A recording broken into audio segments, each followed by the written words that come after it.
জলাবদ্ধতা যানজটের চরম ভোগান্তিতে নগরবাসী। পরিস্থিতি জানাতে সরাসরি যুক্ত হচ্ছেন আমাদের সহকর্মী তন্দ্রা তারুণ্য। আর তন্দ্রা, নগরীর পথঘাটের পরিস্থিতি কেমন দেখছেন, আমাদেরকে বিস্তারিত জানাবেন।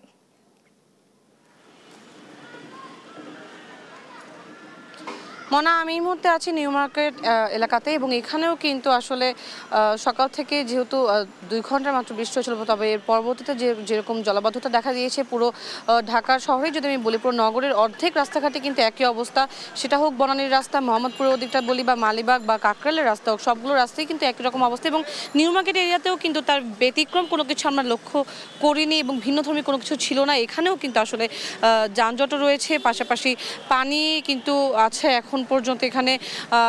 যদিও পানি কিছুটা কমেছে, সকাল থেকে আরও বেশি পানি ছিল এই এরিয়াতে, তবে বেলা গড়ানোর সাথে সাথে কিন্তু এখন কিছুটা পানি কমা শুরু করেছে। তবে এর মধ্যেও কিন্তু আসলে যে সমস্যাগুলো ছিল, সাধারণ নাগরিক যারা আছেন তাদের যে সমস্যাগুলো রয়েছে সেগুলো কিন্তু আসলে এখন পর্যন্ত বিদ্যমান। যেমন তার মধ্যে নতুন একটি সমস্যা হচ্ছে, একে তো হচ্ছে যাতায়াতে তাদের সমস্যা হচ্ছে, যানবাহন সংকট রয়েছে, পাশাপাশি কিন্তু এই পানির কারণে কিন্তু যে এই যানবাহনগুলো বন্ধ হয়ে যাচ্ছে, বা আপনাদের এখানে যেমনটা আমি দেখতে পাচ্ছি যে সিএনজি কিন্তু অনেকগুলো আমি দেখেছি বন্ধ হয়ে গেছে, অনেকের গাড়ি বন্ধ হয়ে যাচ্ছে। তো এই যে এই সমস্যাগুলো কিন্তু এখন পর্যন্ত চলছে। এবং কিছুক্ষণ আগেও কিন্তু আমরা দেখেছি যে রোদ উঠেছিল, তবে রোদ উঠলেও কিন্তু এই রোদের মধ্যে দিয়েও আমরা দেখেছি যে আসলে একটি ভিন্ন রকম একটা দৃশ্য।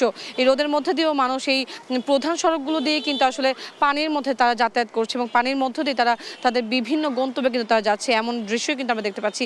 এবং এর মধ্যে দিয়ে যদি আমি বলি যে যানজটের কথা যদি আমি বলি, সেটি তো কোনোভাবেই কমার নয়। সকাল থেকে যেমনটা ছিল, এখন বেলা গড়ানোর সাথে সাথে আরও বেশি আসলে সেটি বেড়েছে। এবং আমরা কয়েকটি মোড় ঘুরেছি এবং মোড়েই দেখেছি যে আসলে যানবাহনের সমস্যার পাশাপাশি কিন্তু যানবাহন আটকে রয়েছে, বা বলা যায় যে একদম থমকে গেছে একদম। নগরবাসীর জনজীবন যদি আমি বলি, এই বৃষ্টির কারণে প্রতিবারই তারা দাবি করছেন বা তারা বলছেন যে আসলে প্রতিবারই বৃষ্টির কারণে তাদের এই সমস্যাগুলোতে ভুগতে হয়, এবং এই সমস্যাগুলো কিন্তু এবারও একইভাবে হচ্ছে এবং এখনও কিন্তু তাদের এই সমস্যাগুলোর সমাধান হয়নি। কবে আসলে এই সমস্যাগুলোর সমাধান করবে, সেই প্রশ্নই কিন্তু আসলে জনমনে এখন পর্যন্ত বিদ্যমান। এবং এই বৃষ্টির মধ্য দিয়ে, এই পানির মধ্য দিয়ে কিন্তু আসলে তারা যাতায়াত করছেন, ভোগান্তিতে আসলে পুরো নগরবাসী পড়ছেন। তো মনে হয় এই ছিল আমার কাছে নিউ মার্কেট এরিয়া থেকে সর্বশেষ।